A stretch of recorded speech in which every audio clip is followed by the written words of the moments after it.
আসসালামু আলাইকুম প্রিয় শিক্ষার্থীরা, আমরা পরমীয় নাগরিকতার নবম অধ্যায় নাগরিক সমস্যা এবং আমাদের করণীয় পড়ছিলাম। আমরা প্রথম সমস্যা জনসংখ্যা সমস্যা এবং দ্বিতীয় সমস্যা ছিল নিরক্ষরতা, তৃতীয় সমস্যা খাদ্য নিরাপত্তা, আর চতুর্থ সমস্যা হচ্ছে পরিবেশ দূষণ। তো এই কয়টা আমরা পড়েছি। আমরা পঞ্চম সমস্যাটা পড়বো। পঞ্চম সমস্যাটা হচ্ছে সন্ত্রাস কি, বা সন্ত্রাস বলতে আমরা কি বুঝি। তো সন্ত্রাস বলতে খুব স্বাভাবিক ভাষায় হচ্ছে যে যে কোনো ধরনের ভায়োলেন্ট অ্যাক্টিভিটি মানুষকে জোরপূর্বক বা ভয় দেখিয়ে তার কোনো ক্ষতি সাধন করা, ভীতি প্রদর্শন করে তার কোনো ক্ষতি সাধন করা এবং তার কাছ থেকে কোনো কিছু ছিনিয়ে নেওয়া, তার জীবন এবং তার যান মাল সম্পত্তির নিরাপত্তা বিঘ্নিত করা, এই সব কিছুকেই আমরা সন্ত্রাস বলবো। সন্ত্রাসের মূল কথা হচ্ছে বল প্রয়োগ বা বল প্রয়োগে ভীতি প্রদর্শন করে কোনো উদ্দেশ্য সাধন বা কার্য উদ্ধারের চেষ্টা করা।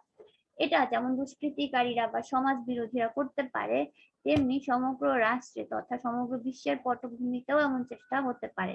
সন্ত্রাস সমাজে যুগ যুগ ধরে চলেছে। সন্ত্রাসের প্রধান উৎসগুলা হচ্ছে যে যে উৎস থেকে সন্ত্রাস বা যে যে কারণে সন্ত্রাসগুলা ঘটে থাকে। প্রথমত কোনো লক্ষ্য অর্জনে সহিংস কর্মপন্থা গ্রহণ অথবা সহিংসতা ব্যবহারের হুমকি।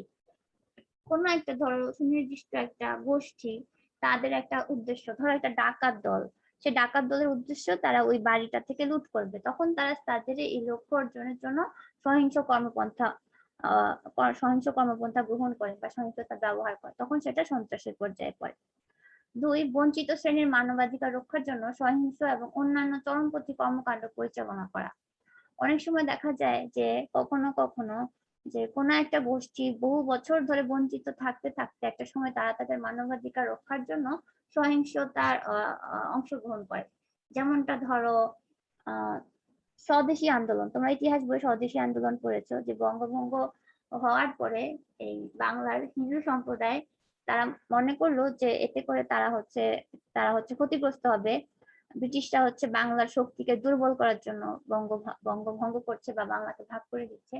তো তখন তারা স্বদেশী আন্দোলন শুরু করলো, এবং স্বদেশী আন্দোলনের শেষ ধাপটা ছিল এরকম যে তারা সহিংসতার আশ্রয় নিল, তারা সশস্ত্র রূপ লাভ করলো, তারা হচ্ছে বোম ব্লাস্টিং করলো, তারা হত্যা করতে শুরু করলো, তারা তাদের অধিকার রক্ষার জন্য হত্যা করতে শুরু করলো। তো এরকমটা ধরো উদ্দেশ্য সৎ হতে পারে যে মানবাধিকার রক্ষা, বা তাদের কাছ থেকে কোনো কিছু কেড়ে নেওয়া হয়েছে সেটা তারা ফিরে পাওয়ার জন্য চেষ্টা করছে, কিন্তু সেটা যে উদ্দেশ্য যেটাই হোক, যখন সেই সহিংসতা বা সহিংস কর্মপন্থা অনুসরণ করবে সেটা আমরা সন্ত্রাসের পর্যায়ভুক্ত করব। তিন, সহিংসতার লক্ষ্যে নিরীহ মানুষের জীবন সম্পত্তির ক্ষতি সাধন অথবা রাষ্ট্রীয় প্রতিষ্ঠানকে আক্রমণের লক্ষ্য হিসেবে প্রতিষ্ঠা করা হচ্ছে সহিংসতা। এটা আমরা অনেক সময় দেখি যে বিরোধী রাজনৈতিক দল, যে কোনো একটা দেশের বেশ কিছু রাজনৈতিক দল আছে, কোনো একটা রাজনৈতিক দল ক্ষমতায়, তখন যারা বিরোধী দলে থাকে তারা হচ্ছে ক্ষমতায় যাওয়ার জন্য বিভিন্ন সময় নিরীহ মানুষের জীবন সম্পত্তির ক্ষতি সাধন করে, রাষ্ট্রীয় প্রতিষ্ঠানকে আক্রমণ করে। ধরো নির্বাচন অনুষ্ঠান চলাকালে তারা নির্বাচন অনুষ্ঠান বানচাল করে দেয়, এরকমটা হরতাল করে, অবরোধ করে, এভাবে হচ্ছে রাষ্ট্রীয় সম্পত্তি ধ্বংস করে, এগুলাও সন্ত্রাসের পর্যায়ভুক্ত। চার, অধিকার আদায় আইনগত বিধান এবং শান্তিপূর্ণ সমাধানের উপায় থাকা সত্ত্বেও সহিংস কর্মপন্থা ব্যবহার করা। এমন অনেক সময় হয় যে অধিকার আদায়ের জন্য শান্তিপূর্ণ উপায় আছে, কিন্তু শান্তিপূর্ণ উপায় না গিয়ে সহিংস কর্মপন্থা গ্রহণ করেছে, তো সেটাকেও আমরা সন্ত্রাসের অন্তর্ভুক্ত ধরে নিব। সন্ত্রাসের ধরনগুলো দেখি আমরা।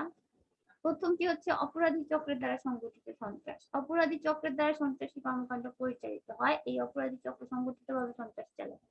এদের এক শীর্ষ নেতা থাকে যে লোকচক্ষুর আড়ালে থেকে নিজের নিয়োজিত লোক দ্বারা মানুষ খুন, চাঁদাবাজি ইত্যাদি কর্মকাণ্ড করে থাকে।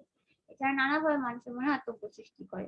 তো এরকম হচ্ছে বিভিন্ন হচ্ছে মাফিয়া ডন আমরা এগুলাতে বলি, হ্যাঁ, এরকম অপরাধী, তারা বিভিন্ন খারাপ কর্মের সাথে জড়িত থাকে, তাদেরকে কেউ চিনে না, তাদের আশ্রয়ে অনেক ছোট ছোট এরকম অপরাধী থাকে, অনেক ছোট ছোট অপরাধী তাদের নেতৃত্ব দেয় একজন বড় অপরাধী, শীর্ষ নেতা।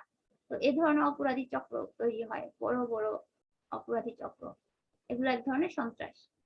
দুই হচ্ছে রাজনৈতিক সন্ত্রাস। কোনো রাজনৈতিক দল, সংগঠন বা গোষ্ঠী বিশেষ রাজনীতির নামে সন্ত্রাসী কর্মকাণ্ড অবলম্বন করে। ধর্মের নামে এদের কাউকে কাউকে সন্ত্রাসী কর্মকাণ্ড চালিয়ে যেতে দেখা যায়। শ্রেণী সংগ্রামের নামেও কোনো কোনো দল বা সংগঠন সহিংস তৎপরতায় লিপ্ত হয়। আবার দেশের প্রতিষ্ঠিত রাজনৈতিক দলের ছত্রছায়ায় কখনো কখনো সন্ত্রাসী কর্মকাণ্ড পরিচালিত হতে দেখা যায়। আমরা দেখি যে রাজনীতিতে অনেক রাজনৈতিক দল অনেক সময় দেখা যায় যে ক্ষমতাসীন রাজনৈতিক দলের ছত্রছায়ায় বিভিন্ন ছাত্র গোষ্ঠীও দেখা যায় যে বিভিন্ন সন্ত্রাসী কর্মকাণ্ড চালাচ্ছে। দেখা যায় যে রাজনৈতিক দল তাদেরকে প্রশ্রয় দিচ্ছে, তাদেরকে ছায়া দিচ্ছে, তাদেরকে রক্ষা করছে। ফলে যেটা হয়, আইনের শাসন প্রতিষ্ঠিত হয় না এবং তাদের কোনো বিচারও হয় না, যার জন্য এই ধরনের অপরাধী কর্মকাণ্ড বাড়তেই থাকে। আবার শ্রেণী সংগ্রামের নামে কোনো কোনো দল সংগঠন সহিংস তৎপরতায় লিপ্ত হয়। তো এরকমটা অনেক সময় দেখি যে কোনো একটা দেশে শ্রেণী সংগ্রামের নামে যারা বামপন্থী রাজনৈতিক দলগুলা, তারা অনেক সময় বিরোধী দলে থাকলে তারা এই ধরনের সহিংস তৎপরতায় লিপ্ত হতে পারে। দেশের রাজনৈতিক দলের অধীনে এরকম অনেক সময় দেখা যায় যে বিভিন্ন সন্ত্রাসী, বিভিন্ন অপরাধীরা এই রাজনৈতিক দলের ট্যাগ ব্যবহার করে বা রাজনৈতিক বড় বড় নেতাদের আশ্রয়ে প্রশ্রয়ে তারা সন্ত্রাসী কর্মকাণ্ড পরিচালনা করতে থাকে। এগুলো আমরা রাজনৈতিক সন্ত্রাসের পর্যায়ভুক্ত করব। আদর্শ ভিত্তিক সন্ত্রাস, সুনির্দিষ্ট আদর্শ প্রতিষ্ঠার জন্য অনেক সময় সন্ত্রাসের পথ বেছে নেয়। কোনো গোষ্ঠী তাদের সুনির্দিষ্ট আদর্শ প্রতিষ্ঠার লক্ষ্যে সন্ত্রাসের পথ বেছে নেয়। একসময় শ্রেণী শত্রু খতমের নামে আমাদের দেশে অনেক রাজনৈতিক হত্যা হয়েছে। ধর্মীয় জঙ্গিবাদ মুসলমান, হিন্দু, খ্রিস্টান এবং ইহুদি সকল সম্প্রদায়ের লোকদের মধ্যে বিরাজমান। ধর্মীয় জঙ্গি গোষ্ঠীগুলো সহিংস পন্থায় সাধারণ মানুষ হত্যা, রাষ্ট্রীয় প্রতিষ্ঠানের ক্ষতি সাধন করে থাকে। এসব ধর্মের নামে চূড়ান্ত রাষ্ট্রীয় সন্ত্রাস। যেমন ধরো তোমরা আইএস এর নাম শুনেছ।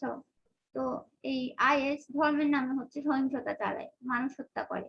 তো তারা দাবি করে যে তারা তাদের ধর্মীয় আদর্শকে বাস্তবায়িত করার জন্য তারা এটা করে, কিন্তু প্রকৃত পক্ষে তারা তো প্রকৃত ধর্মে নাই। তারা প্রকৃত ধর্মের বাইরে গিয়ে কোনো ধর্মই তো এই ধরনের হত্যা বা অপরাধকে প্রশ্রয় দেয় না। তো তারা তাদের নিজস্ব সুনির্দিষ্ট আদর্শকে বাস্তবায়িত করতে চায়। তো সেক্ষেত্রে তারা সন্ত্রাস বা অপরাধের আশ্রয় গ্রহণ করে, ধর্মকে তারা ব্যবহার করে। রাষ্ট্রীয় সন্ত্রাস, কখনো কখনো আমরা দেখি যে রাষ্ট্রীয় পর্যায় থেকেও সন্ত্রাস হয়। অনেক সময় রাষ্ট্র নানা অজুহাতে সন্ত্রাসী পন্থা অবলম্বন করে প্রতিষ্ঠান বা জনগোষ্ঠীর উপর দমন পীড়ন চালায়।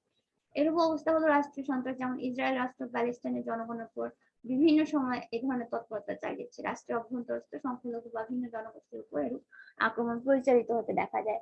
এটা তোমরা সবাই জানো যে ইসরায়েল ইহুদি জনগোষ্ঠী অধ্যুষিত। তো এই ইহুদি জনগোষ্ঠী, তাদের কোনো সুনির্দিষ্ট ভূখণ্ড ছিল না।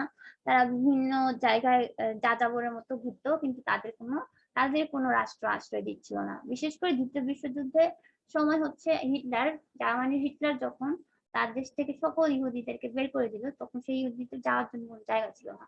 তখন তাদেরকে আশ্রয় দিল ফিলিস্তিন রাষ্ট্রটি, যেটাকে আমরা প্যালেস্টাইন বলছি। তো প্যালেস্টাইন রাষ্ট্রটি তাদের আশ্রয়দাতা রাষ্ট্র। কিন্তু একটা পর্যায়ে দেখা গেল যে ইসরায়েল রাষ্ট্র ধীরে ধীরে ফিলিস্তিনি মানুষদেরকে হত্যা করে করে এই ফিলিস্তিনের ভূখণ্ড দখল করতে শুরু করলো। এই যে তাদের যে সন্ত্রাসটা, মানুষ হত্যা করে যে ভূখণ্ড দখল করছে, এটা একটা রাষ্ট্রীয় সন্ত্রাস। অথবা আমরা যদি মিয়ানমারকে ধরি উদাহরণ হিসেবে, মিয়ানমারে রোহিঙ্গা আরাকান যে রাজ্যটা, এই অংশটা তারা এই ভূখণ্ডটা তারা ব্যবহার করার জন্য তারা ওইখানে রোহিঙ্গা জনগোষ্ঠীকে হত্যা করে একদম সমূলে নির্বিশেষ করে দিচ্ছিল। তো পরে রোহিঙ্গারা বাংলাদেশে আশ্রয় গ্রহণ করেছে। এটাও কিন্তু রাষ্ট্রীয় সন্ত্রাস। রাষ্ট্রীয় পর্যায় থেকে এই সন্ত্রাস চালানো হয়েছে, মানুষ হত্যা করা হয়েছে। সন্ত্রাসের কারণ দুটি কারণে সন্ত্রাস সংঘটিত হতে পারে, সাধারণ আর বহিঃস্থ কারণ। সাধারণ কারণের মধ্যে আছে অর্থনৈতিক বৈষম্য। কোন সমাজে সম্পদের অসম বন্টন থাকলে এক শ্রেণীর লোক অধিক ধনী হয় এবং অন্য শ্রেণী অধিকতর দরিদ্র হয়। এই অবস্থা বঞ্চিতদের মনে ক্ষোভের সৃষ্টি করে। ফলে নিম্ন আয়ের পরিবারের ক্ষুধা নিবৃত্তি, দারিদ্র, বেকারত্ব কাটিয়ে ওঠার জন্য পরিবারের কেউ কেউ অল্প সময়ের মধ্যে বেশি টাকা উপার্জনের জন্য অপরাধী কর্মকাণ্ডে লিপ্ত হয়। এছাড়া বেকারত্ব আমাদের দেশে একটি সামাজিক ব্যাধি, যার নেতিবাচক প্রভাব পড়ে সমাজের কর্মক্ষম যুব সমাজের উপর।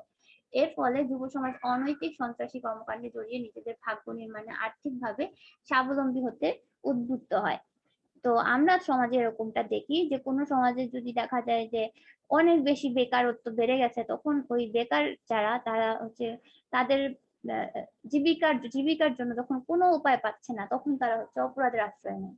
তখন তারা ছিনতাই করে, তারা পকেটমারি করে, এই ধরনের সন্ত্রাসীরা আশ্রয় গ্রহণ করে হচ্ছে আয়ের জন্য।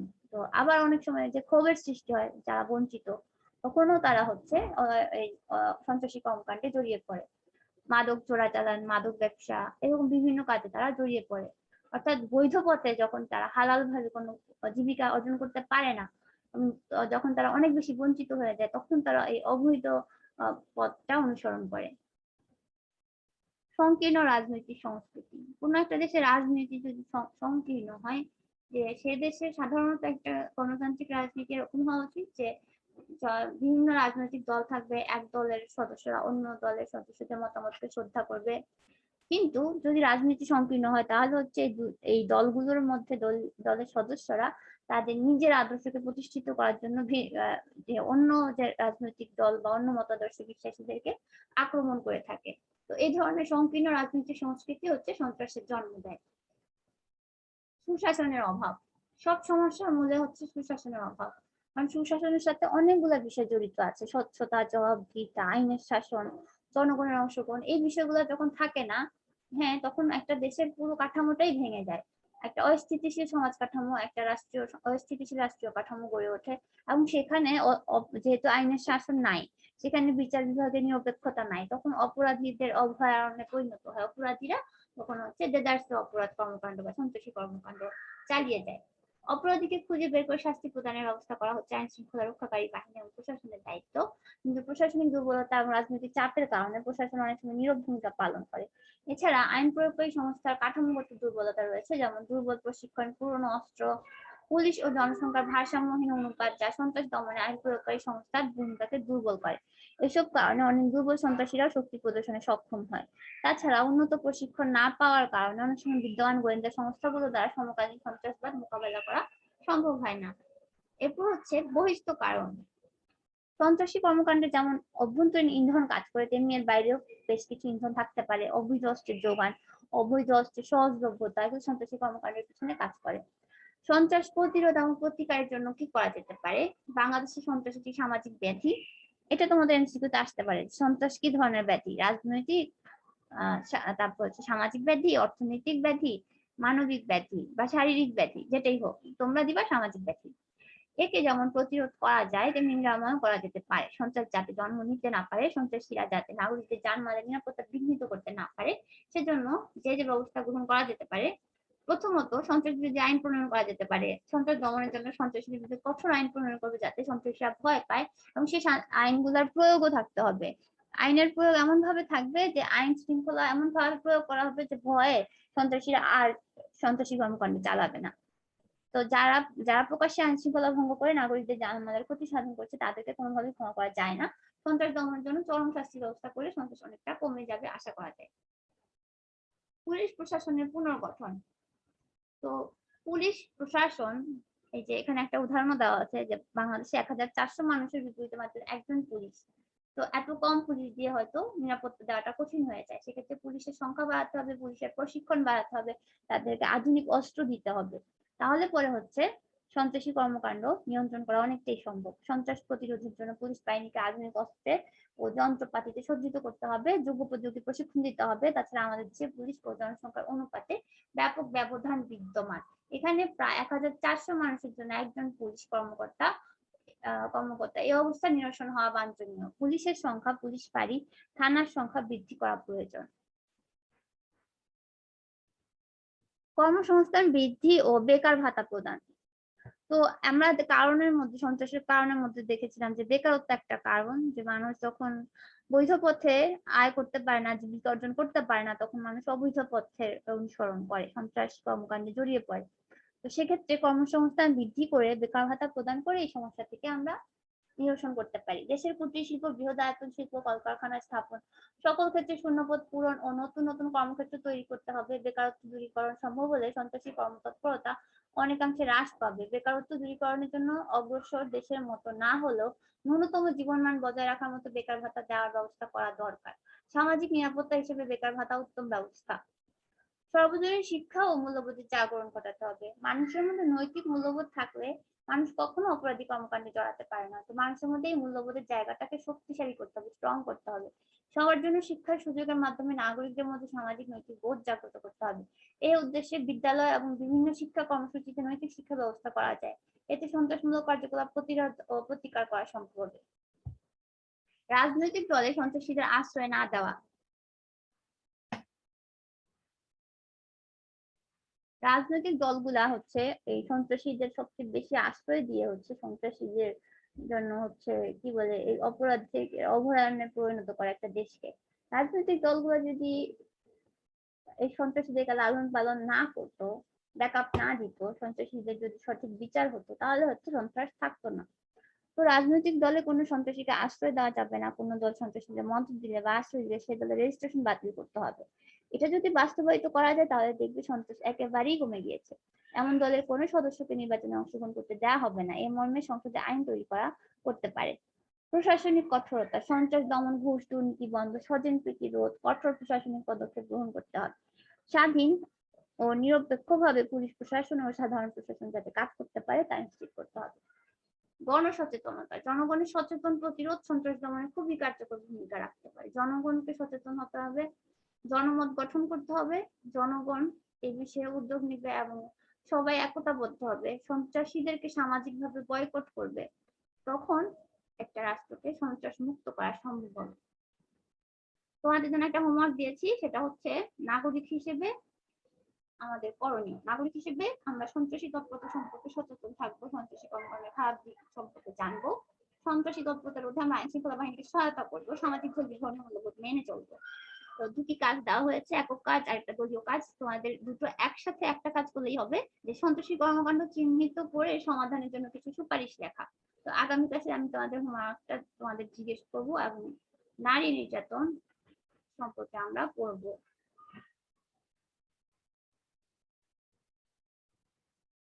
আজ এ পর্যন্তই থাক, তোমরা সবাই ভালো থেকো, আল্লাহ হাফেজ।